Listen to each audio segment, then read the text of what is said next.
All right, today we're doing something a little different. We're going to dissect a digital notebook, a completely raw, unfiltered collection of thoughts from an anonymous source. The big question is, what can this kind of brain dump really tell us about the search for meaning in our wild modern world? Okay, let's just jump right in. The material opens with this incredibly stark quote. It immediately sets the tone for everything we're about to see. This is the kind of direct, unfiltered perspective we're going to be exploring. So this leads us to the central question of this whole explainer. What can a document like this, messy, contradictory, and deeply personal, actually teach us? We're going to sift through the noise, look for the signals, and see what kinds of patterns start to emerge from the chaos. To make any sense of it, we have to first understand what we're looking at. It's an unfiltered digital notebook. It's not a polished essay, it's a jumble of ideas. But that's what makes it so revealing. So we're going to try and bring some order to it by grouping these fragmented thoughts into a few key themes. The first major theme that just jumps off the page is the author's views on men and women. The notes have these incredibly specific and honestly very stark observations on gender dynamics. They're almost clinical in how they categorize people. I mean, look at this. The author lays out this super rigid dichotomy. On one side, you have traits like follow you and submit to you, and on the other, you have argue with you and critical. This kind of black and white thinking is a pattern we're going to see again and again. And this need to create detailed profiles gets even more intense. Here, we get this extensive definition of simps. The notes describe them as men who use money, cars to keep women, who are natural cowards, and who often blame their problems on someone else, like the president, Putin, Sakaja. It's a really subjective take, but it's laid out with so much detail. This impulse to categorize, it extends to even the most intimate experiences. The author breaks down sex into 6 distinct types, from fantasies to what's called the new car smell, all the way to the practical side of things.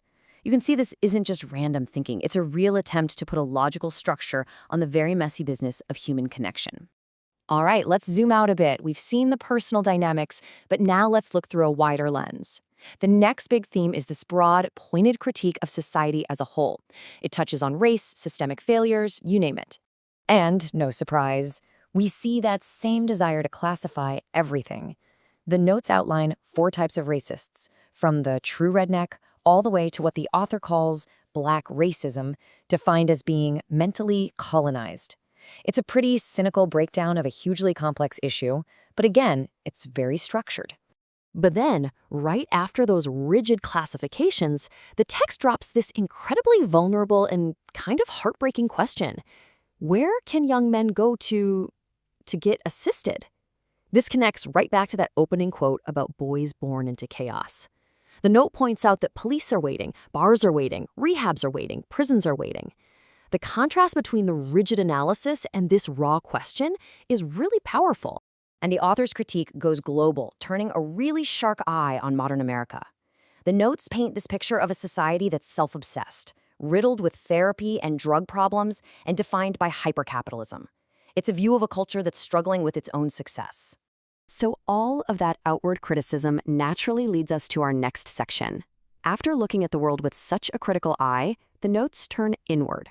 This is the search for self, a collection of thoughts on personal growth, mindset, and how we even perceive ourselves.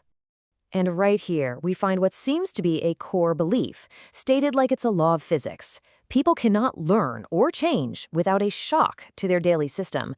This idea really feels like a foundational principle for how the author thinks people actually evolve. So what counts as a shock? Well, the notes spell it out.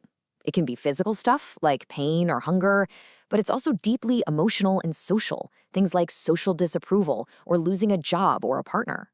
The big idea here seems to be that real change only comes from some kind of profound disruption. The author also makes this really interesting distinction between 2 kinds of self-esteem. You've got external self-esteem, which comes from things like a hot babe, a nice car, or cash. But then there's internal self-esteem, which is built on things like self-respect, self-compassion, and getting to a place with no internal warfare. This really highlights a central conflict in the notes, the battle between validation from the outside world and finding peace on the inside. Okay, so we've looked at themes of gender, society, and the self. For our last section, let's pull the camera all the way back and just appreciate the sheer chaotic variety of this notebook. When you see all of these fragments together, what do they really show us? To show you what I mean, we're going to do a rapid-fire round of some of the topics you'll find. One moment, the author is pondering these deep philosophical questions, and the next, it's a note on how to make a gangster movie. Then, a complete hard pivot to analyzing AWS versus Google Cloud in Nairobi, Kenya. Seriously, from pop culture to a super specific tech industry debate in a heartbeat. And just when you think you've maybe spotted a pattern, the topic switches again. This time, it's about the meaning behind different poses in horse paintings. The range of interest is just all over the place. And finally, we land on the Gachagua gamble, a note about local politics. This whole sequence just perfectly captures the stream of consciousness feel of the source material. It's like a mirror of a modern mind, just jumping from one topic to the next at lightning speed. So we've seen it all. Attempts to categorize the world, sharp critiques of society, a deep search for inner peace, and a chaotic mix of random interests. It all leaves us with one final, big question. Not just about this notebook, but for our own digital age. In an era of endless notes and fragmented thoughts, what is the through line of a life?